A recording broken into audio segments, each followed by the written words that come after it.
Developments in the world have led to record increases in fuel prices in the recent past. For now, these prices are on the decline, but there is still a great deal of uncertainty for the near future. Despite all this, the United States is one of the countries where gasoline is always the cheapest for the end user. So why are gas prices so cheap in America? Let's take a closer look in this video. Don't forget to subscribe to the channel and like the video. In June 2022, as the price of Brent oil approached about $120 a barrel, the large SUVs commonly used in the United States began to fill up for about $100 a tank. To an American, paying that much for a tank of gas was astounding. In the summer of 2022, as oil prices remained high, many Americans canceled their vacation plans. They began to look for other solutions to reduce their commuting costs. For an event that affected their lives so much, they directly blamed the government, namely the American President Joe Biden. Joe Biden stickers with the words "I did that" underneath and his finger pointing at the price at the pump were placed on the pumps of almost every gas station. Despite the wave of inflation, fuel prices in the United States are still very cheap compared to the world average. This is due to low tax rates. Since crude oil is a product that is traded on the world market no matter where it is extracted, it costs roughly the same in every country when it is transformed into a processed product. What determines the price difference between countries is the taxes and subsidies that governments impose.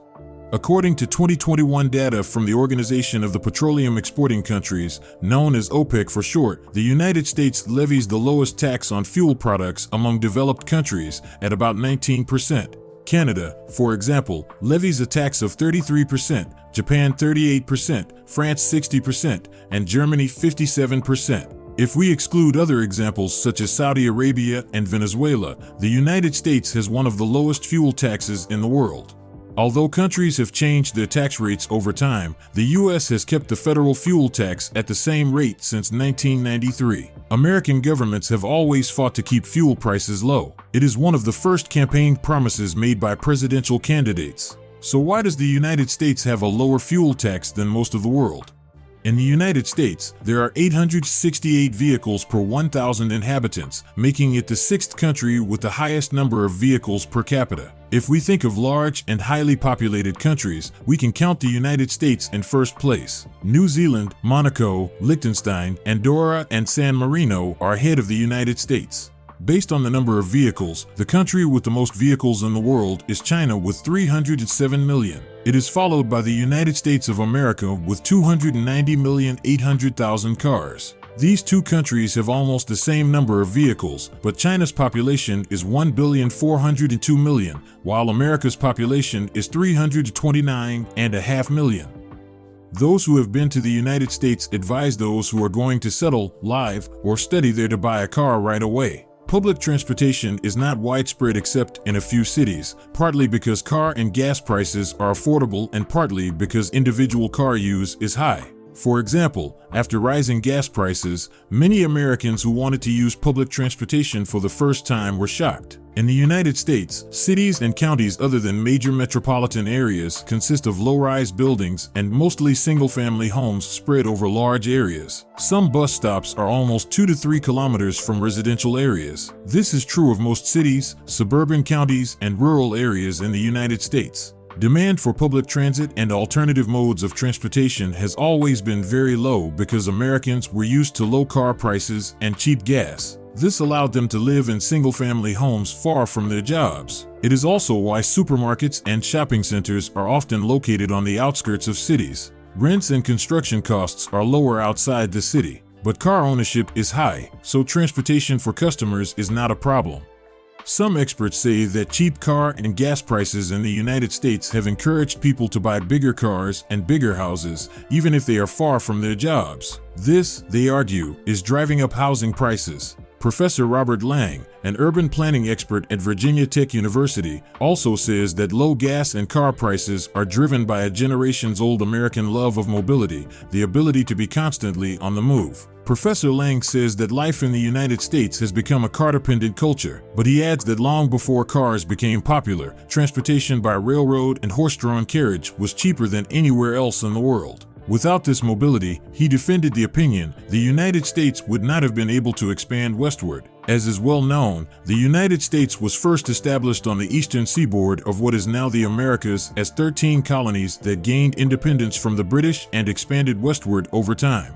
Stefan Skaracstu, an economist at the Technical University of Dresden in Germany, conducted a study based on his home country, Germany, to find out what the ideal fuel tax rate should be for a country. The study didn't just focus on current car ownership and the amount of money spent on fuel. Skaracstu tried to find the ideal rate by striking a balance. The higher the price, the worse it would be for society and business, and the lower the price, the harder it would be for the government. After calculating all the data, he came up with an ideal fuel tax rate for Germany of 0.96 euros per liter. This is only the recommended tax rate per liter. It does not include the cost price of gasoline. If we were to apply this rate to the United States, Americans would have to pay about twice what they currently pay for gasoline.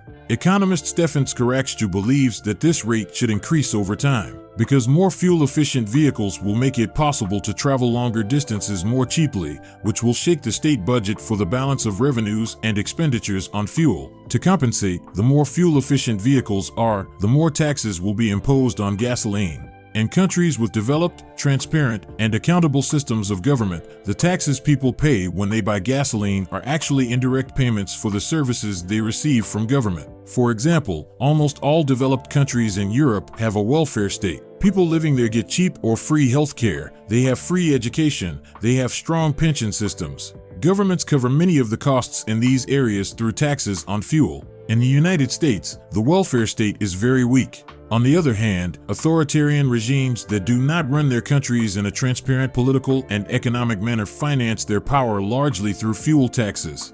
There is also the case of funding roads directly through fuel taxes. In the United States, for example, the Highway Trust Fund, which financed some highways through low taxes, went bankrupt in 2008. Between 2008 and 2010, the U.S. government provided more than $35 billion in subsidies to keep services running and the Highway Trust Fund afloat. When roads fall into disrepair, they can damage vehicles, disrupt daily life and commerce, and increase the overall cost of living.